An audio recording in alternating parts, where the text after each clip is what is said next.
ગ્રહોના રાજા સૂર્ય 16 નવેમ્બરથી આવશે વૃશ્ચિક રાશિમાં. તો 16 નવેમ્બર 2025થી 15 ડિસેમ્બર 2025 સુધી આગામી એક માસ તમારી રાશિ પર સૂર્ય ગોચરની કેવી થશે અસર. સર્વપ્રથમ આ વિડીયોમાં ચર્ચા કરીશું જેમના નામના અક્ષરો હોય છે અ લ ઈ, મેષ રાશિના જાતકોની.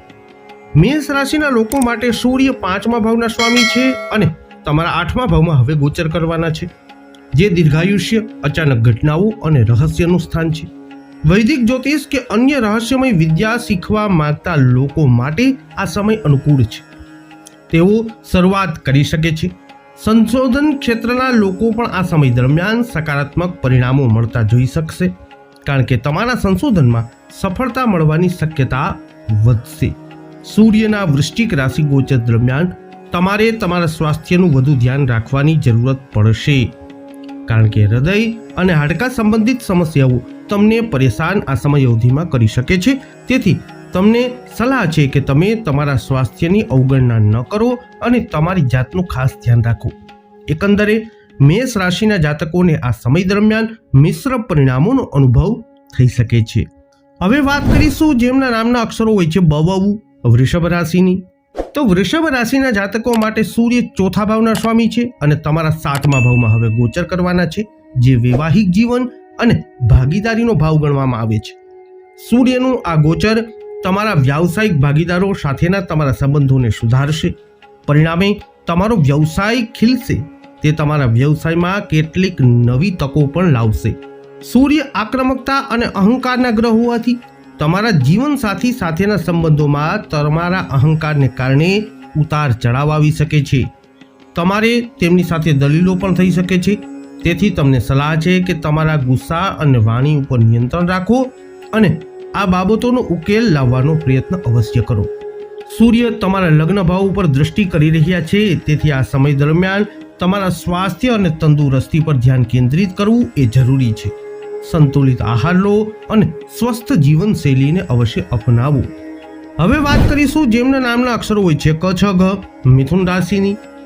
મિથુન રાશિના જાતકો માટે સૂર્ય 3જા ભાવના સ્વામી છે અને 6ઠા ભાવ, જે રોગ, સ્પર્ધા, શત્રુઓ અને એનું સ્થાન છે, એમાં હવે ગોચર કરવાના છે. આ સમય દરમિયાન તમારે થોડી સાવધાની રાખવી જરૂરી બનશે, કારણ કે 3જા ભાવના સ્વામી એ 6ઠા ભાવમાં ગોચર કરવાના છે. તેથી તમે દલીલો, વાદ વિવાદ અથવા ઝઘડામાં ફસાઈ શકો છો. જો કે આ ગોચર દરમિયાન તમારા દુશ્મનોનો અવશ્ય નાશ થશે. તેઓ તમને કોઈ પણ રીતે નુકસાન પહોંચાડી શકશે નહીં. સ્પર્ધાત્મક પરીક્ષાઓની તૈયારી કરી રહેલા વિદ્યાર્થીઓને સફળતા મળશે અને તેઓ તેમની પરીક્ષાઓમાં સારું પ્રદર્શન કરશે. જો તમે કોઈ વહીવટી અથવા સરકારી પદ પર કાર્યરત છો તો આ સમય દરમિયાન તમને નોંધપાત્ર સફળતા મળી શકે છે. વૃશ્ચિક રાશિમાં સૂર્યના ગોચર દરમિયાન તમારા મામા સાથેના તમારા સંબંધો સારા રહેશે અને તમને તેમનો સહયોગ પણ મળશે, જે તમને બધી પરિસ્થિતિઓ અને લોકો પ્રત્યે યોગ્ય નિર્ણય લેવામાં મદદ કરશે. સૂર્યનું દૃષ્ટિકોણ તમારા 12મા ભાવ પર પડી રહ્યું છે, તેથી બહુરાષ્ટ્રીય કંપનીઓમાં કામ કરતા લોકોને વિશેષ લાભ મળતો જણાશે. હવે વાત કરીશું જેમના નામના અક્ષરો હોય છે ડ અને હ, કર્ક રાશિના જાતકોની. કર્ક રાશિના લોકો માટે સૂર્ય 2જા ભાવના સ્વામી છે અને તમારા 5મા ભાવમાં ગોચર કરવાના છે, જે પ્રેમ, શિક્ષણ, સંતાન અને ભૂતકાળના સારા કાર્યોનું સ્થાન ગણવામાં આવે છે. આ સમયગાળો વિદ્યાર્થીઓ માટે અનુકૂળ સાબિત થશે, તેથી તેઓ આ સમયનો સંપૂર્ણ લાભ લઈ શકે છે અને સફળતા પ્રાપ્ત કરી શકે છે. પ્રેમ સંબંધ ધરાવતા લોકોને આ સમય દરમિયાન સાવધાન રહેવું જરૂરી છે, કારણ કે તેમના જીવનસાથી સાથે દલીલો થવાની સંભાવના બની રહી છે. સૂર્યના આ ગોચર દરમિયાન તમે તમારા બાળકોનો સાથ માણશો અને તેમની સાથે સારો સમય વિતાવશો. નાણાકીય રીતે જોઈએ તો આ સમયગાળો અનુકૂળ રહેશે. આવકનો પ્રવાહ સારો રહેશે. સૂર્યની દશા, એની દ્રષ્ટિ તમારા 11મા ભાવ ઉપર રહેશે. પરિણામે કામ પર તમારી બધી મહેનત નફાના રૂપમાં સકારાત્મક પરિણામો આપશે. જેમના નામના અક્ષરો હોય છે મ અને ટ, સિંહ રાશિના જાતકોથી. સિંહ રાશિના જાતકો માટે સૂર્ય લગ્ન ભાવના સ્વામી છે અને તમારા 4થા ભાવમાં ગોચર કરશે, જે ગૃહસ્થ જીવન, માતા, ભૂમિ અને વાહનનું સ્થાન ગણવામાં આવે છે.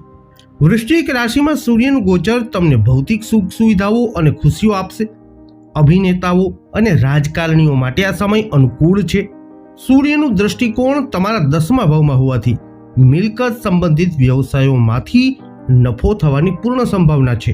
સૂર્ય તમારા ચોથા ભાવ ગૃહસ્થ જીવનના ભાવ એની ઉપર શાસન કરતો હોવાથી આ સમય દરમિયાન બિનજરૂરી અહંકાર ઘરમાં ખુશાલી ભર્યા વાતાવરણને વિક્ષેપિત કરી શકે છે.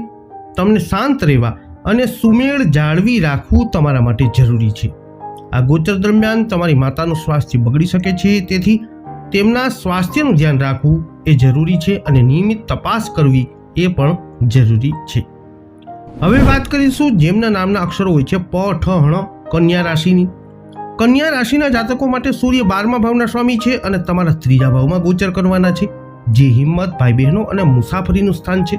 આ સમય દરમિયાન તમે તમારા નાના ભાઈ બહેનો સાથે ગુણવત્તાયુક્ત સમય વિતાવવા માટે લાંબા અંતરની યાત્રાનું આયોજન કરી શકો છો. માર્કેટિંગ, સોશિયલ મીડિયા અને કન્સલ્ટિંગ જેવા ક્ષેત્રોમાં કામ કરતા લોકો જ્યાં વાતચીત ખૂબ જ મહત્વપૂર્ણ હોય છે, તેઓ આત્મવિશ્વાસમાં વધારો અને વાતચીત કૌશલ્યમાં સુધારો એ અનુભવવાના છે. બહુરાષ્ટ્રીય કંપનીઓમાં કામ કરતા લોકોને પણ આ સમય દરમિયાન નફાના રૂપમાં સકારાત્મક પરિણામો જોવા મળશે. સૂર્ય તમારા 9મા ભાવ ઉપર દ્રષ્ટિ કરી રહ્યા છે, તેથી તમારા પિતા સાથેના સંબંધો સારા રહેશે અને તેઓ તમારા કામની અવશ્ય પ્રશંસા પણ આ સમયાવધિમાં કરશે.